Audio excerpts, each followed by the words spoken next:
Okay, so this tutorial is going to show you how to run energy simulations using built-in elements. And I'm not sure if you guys are going to need this for Monday. I do know Professor Montero and Troutman want to see stuff on solar and wind analysis. I'm not sure if they are looking for energy analysis just yet. Obviously, it's not going to hurt to have it. And this will also, at the very end, I'm also going to show you heat and cooling loads as well, where it starts to break down your building space by space. First thing I want to note on here, very first thing is you see I kind of created a different building on the site just to kind of switch things up from what I had in the solar and wind analysis. And the second thing I want to note is when you're doing it by building elements, it's going to pick everything that's in the view. So if you have a site plan or surrounding site in, you're going to want to hide it before you start doing your analysis, just because you don't want that to be taken up, slowing down the program online when you send it to the cloud. So I'm just going to hide those so I just see my building. So I'm going to click on the energy analysis settings. And for the building type, this is overall building type. You can pick probably the most strictest, or maybe the largest in your building, depending what you want to do. For this, motel could be the strictest in your guys' case, depending on the rooms, just because they're probably one of the spaces that have to be cooled the most, or maybe even your retail, depending on how big your retail space or your cafe space even is. Or maybe manufacturing, depending on if there's certain temperatures coffee has to be kept at when being manufactured. It's up to you, kind of your preference with the research that you guys have done. Also, once we get to the very end, particularly the semester, and in this video, I'm going to show you how to set up using spaces as well. But this doesn't really come into play too much, because when we start to set spaces, all that will be taken care of, where you can actually define what a certain space is and its function and everything like that. So you can set your building type, location, you can set it here, or if you did it through the Manage tab and chose a location, that will come preset. Ground plane, you can pick whatever ground plane that you have for your project, whatever level that's set for your ground plane.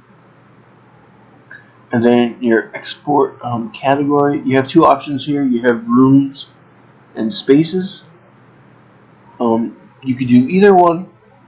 Again, spaces breaks it down by space, and I'll show that after I show rooms. Spaces is where we're heading towards with the mechanical. So what I show for spaces, I would recommend you do as soon as possible, just because A, you need it to do the heating and cooling calculations, and B, it has to be done eventually, so you might as well just get it done. Just have it to get it done. So I'm going to switch back to rooms, export complexity, and you can kind of pick between the two, between the five, I should say. You can hit F1 for help, and it'll kind of give you a breakdown of what each of those do. So this is where it gets different with rooms. So you see this include thermal properties. If you select that, and then select this to identify building elements, and I want to close out of this. So if you have those two selected, what it's going to do is when you run your energy simulation, it's going to look at the, so when I go to edit type, it's going to look at these properties in here, and then the thermal properties. If I click on this, the thermal properties that are set up for it. For stuff like windows, it's going to look at, so if I click on the window, obviously there's different aspects to the window that has material set up, and if you want to change those, you can edit family and change them. But just for the window glass in general, if you hit edit type, this is where the analytical construction is. So when it looks for the properties, it'll look for this, and this is where you can type of glazing that you want: double glazing, low E, triple. I'm just gonna pick a random one. Same thing on curtain walls. If I tab to find the panel, I can enter this type, and again, I can pick a type of glass that it's going to be. I'm just going to pick a random one. And then even for the door of the curtain wall, you can pick, its analytical construction as well, and what type it's going to be for the door. I'm going to do pick a metal frame, triple glass. And then, just to show you for the roof, roof is the same thing. It's going to look at its structure and all the properties. This is obviously you guys are doing either steel or concrete. I just had a wood one because it starts to break down the different layers. And then I added a layer of rigid insulation just to show you that you can add a layer. And it'll take up all these properties and add them in. Actually, going back to that, just one thing I want to touch on quickly.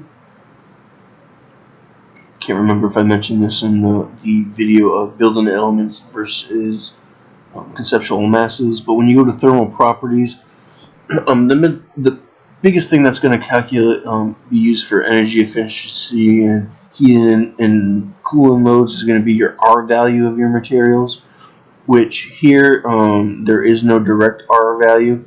I believe it's something to do with specific heat, and I figured this out a year ago. And there's like a formula that you have to use where you know and I'll look into it and let you guys know so you can actually plug in your numbers, because sometimes this is not the exact number that you want to equal the exact R value that you want for a certain material. But I will figure that out and let you guys know. And I just wanted to show that quickly. And if I actually go back to a window for a second, these actually have the R values in it. Oops, window. So here, the R value. Thermal resistance is the R value of what it is, and then the U value is actually the inverse of the R value. So you can see here when I click different ones, these start to change.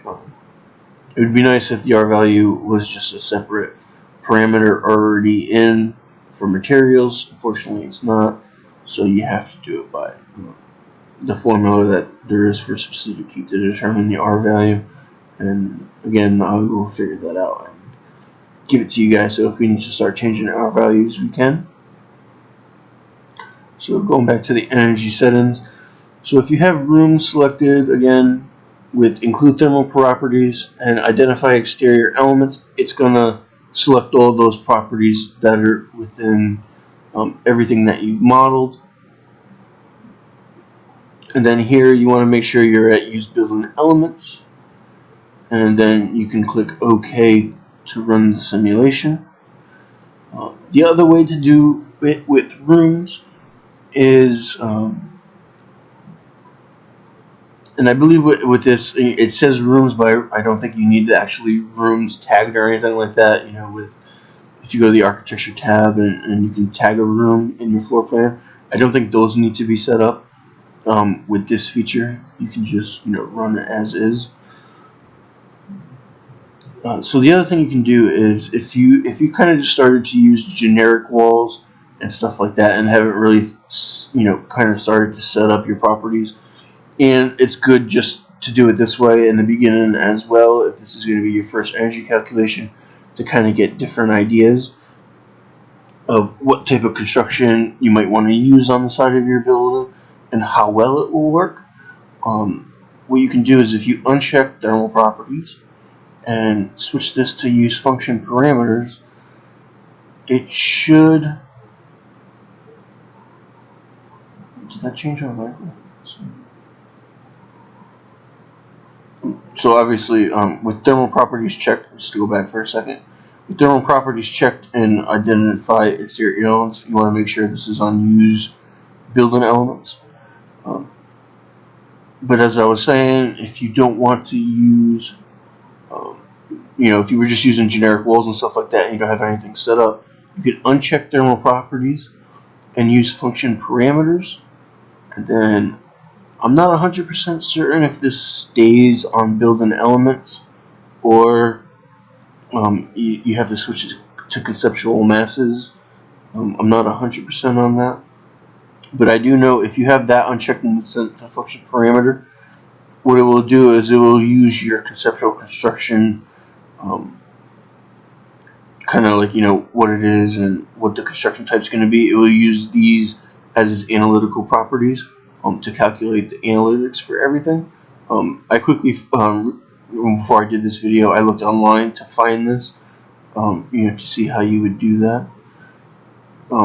And I didn't see anything about that, what this has to be switched to. But you can see, you can test it to see how it would be and do it from there.